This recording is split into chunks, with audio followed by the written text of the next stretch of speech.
મન તો બહુ વિચલિત થાય, એવા દુઃખો આવે, એકલો આખી જ્ઞાતિમાં પોતે બધાની સામે અને આખી જ્ઞાતિ એની સામે હતી, એવું હતું.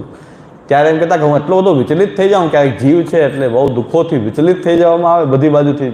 ત્યારે ઠાકોરજીને વિનંતી તો કરાય નહીં, શ્રી મહાપ્રભુજી ના પાડે છે, પ્રાર્થના કરી, વિનંતી કરે નહીં. પણ ઠાકોરજીને હું કીર્તન સંભળાવી દઉં. ચક્ર કે ધરનહાર, ગરુડ કે અસવાર, નંદ કે કુમાર મેરો સંકટ નિવાર.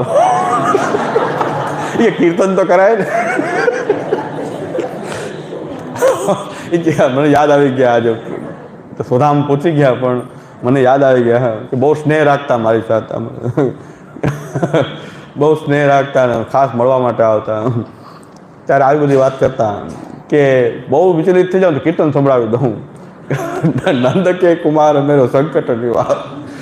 ઘણી વાર પ્રભુને હું કહી દઉં કે પૂરી છે ને આખી તળાઈ જાય ને પછી તો બહાર કાઢી લેવી પડે. હવે કે તળાઈ હજી 85 વર્ષે તળાવનો નથી, હજી તો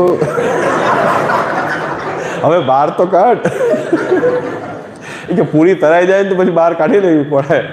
હજી નહીં તળાવનો હોય પૂરો, હજી કાચો છે. કે પ્રભુને એમ કહું કે હજી તળી પૂરી તળાઈ જાય પછી તો બહાર કાઢી લેવી પડે. તો હજી 85 વર્ષે હજી તળાવનો નથી લાગતો બરાબર. કેટલો કે હજી પ્રભુએ તળવો હશે, પાકો કરવો હશે.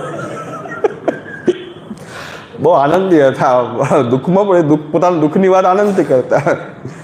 એટલી સ્પિરિટ હતી ભગવદીય પરિશિક્ષણ. આ પ્રકાર દુઃખને આ રીતે રહેતા કે હવે પૂરી તળાઈ ગયો, બહાર તો કાઢ, હવે કેટલોક કાચો છું હજી, પૂરી પાકી જાય એટલે કાઢી લેવો જોઈએ બહાર. કડાઈમાં રાખવાનું. એટલે આવા દુઃખોમાં પણ 85 વર્ષ સુધી, કે મારે આજે 85 થયા પણ ક્યારેય વિચલિત નથી થયા. સેવા સ્મરણથી ક્યારેય સેવા સ્મરણમાંથી ભાવ ઓછો થયો નથી, પ્રભુમાં અભાવ નથી આવ્યો. અને ઉલટાનું સ્પિરિટથી એમ કહેતા કે એ અખિલ બ્રહ્માંડનો નાયકને હું જગાવું ત્યારે જાગે છે, એટલો અંતરંગ સેવક છું પ્રભુનો. આનાથી મોટું તો બીજું શું કે. બાકી આ દુઃખ તો એની સામે બધા આવ્યા કરે. એ તળાય છે, કળાઈમાં પડ્યા છીએ તો ભગવાન પાકા કરે છે, એમાં હિત કરી રહ્યા છે કંઈક પ્રભુએ, એવો એમનો ભાવ હતો કે પ્રભુ આ તળવામાં એટલે પ્રભુ પાકા બનાવે છે આપણને વધુ. એકદમ પાકી જાય પછી બહાર અધકચરા કાચા તો કઢાય નહીં બહાર.